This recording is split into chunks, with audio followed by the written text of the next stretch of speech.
நம்ம சென்னை பூந்தமல்லியை அடுத்த கூத்தம்பாக்கத்துல ஒரு புதிய பேருந்து நிலையம் ஒண்ண கட்டி வராங்க.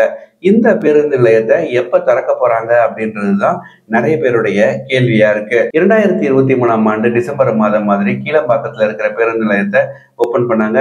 இதனைத் தொடர்ந்து இந்த பேருந்து நிலையத்தை எப்ப ஓபன் பண்ணுவாங்க அப்படின்ற ஒரு எக்ஸ்பெக்டேஷன் நம்ம சென்னை மக்களிடையே அதிகரிச்சிட்டு இருக்கு. இந்த ஆண்டு ஏப்ரல் இல்ல மார்ச் மாதம் மாதிரி இந்த பஸ் டெர்மினஸ் உடைய கன்ஸ்ட்ரக்ஷன் ஒரு 100% கம்ப்ளீட் ஆகி ஒரு ஏப்ரல் இல்ல மேல வந்து இந்த பஸ் டெர்மினஸை பப்ளிக்கு ஓபன் பண்ணுவாங்க அப்படின்னு சொல்லி இனிஷியலா எதிர்பார்க்கப்பட்ட நிலையில இப்ப அமைச்சர் சேகர் பாபாய் அவர்கள் என்ன சொல்லியிருக்காரு அப்படின்னா, மேக்சிமம் ஜூன் இல்ல ஜூலைக்குள்ள இந்த பஸ் டெர்மினஸை நம்ம முதலமைச்சர் ஸ்டாலின் அவர்கள் திறந்து வச்சிருவாங்க.